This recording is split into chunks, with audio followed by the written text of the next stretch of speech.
हरे कृष्णा। राधे राधे दोस्तों।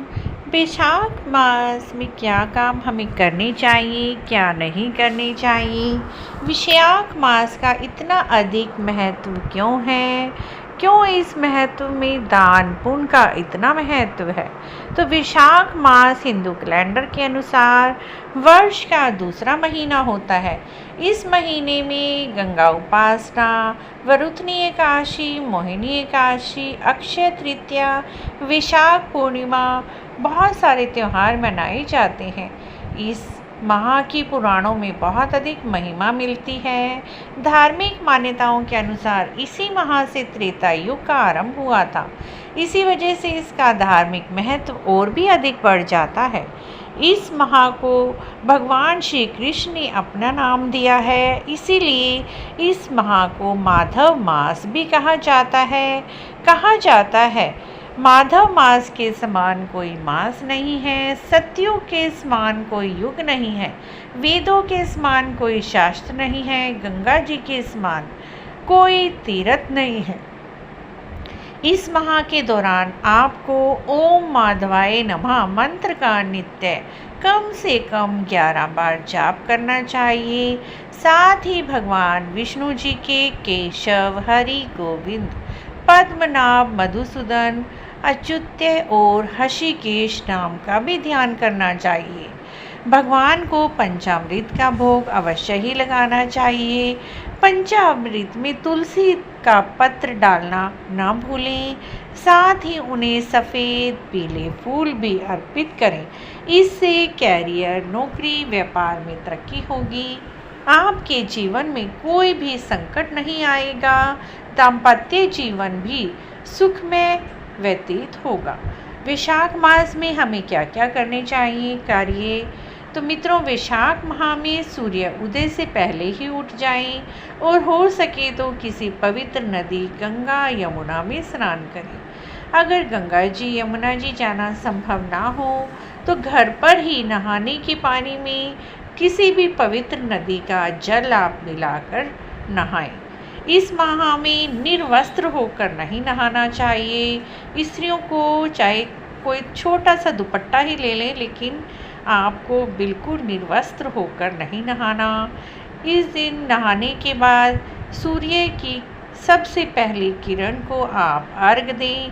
अर्घ के पानी में थोड़ा सा आप अक्षत, रोली, मोली, चावल मिलाकर ही दें। वैशाख मास में एक समय भोजन का नियम लेना चाहिए। अगर एक समय भोजन करना संभव ना हो तो आप 2 समय भोजन ले सकते हैं, लेकिन भोजन आपको सात्विक लेना है। प्याज, लहसुन युक्त भोजन ना करें।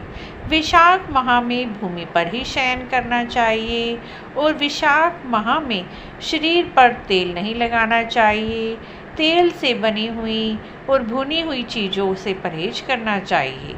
बेल आप खा सकते हैं। वैशाख माह में दिन में भी नहीं सोना चाहिए। कांसी के पात्र में भोजन नहीं करना चाहिए और घर में नहाना निषेध बताया गया है। लेकिन यदि आप घर में गंगा जल मिलाकर नहा सकते हैं और हर हर गंगे कर कहते हुए स्नान करें तो आपको गंगा स्नान का ही फल मिलेगा। तो इस तरह से मित्रों, इस माह में कुछ कार्य हमें बिल्कुल भी नहीं करने चाहिए। अब बताते हैं आपको वैशाख मास में क्या क्या दान करना चाहिए।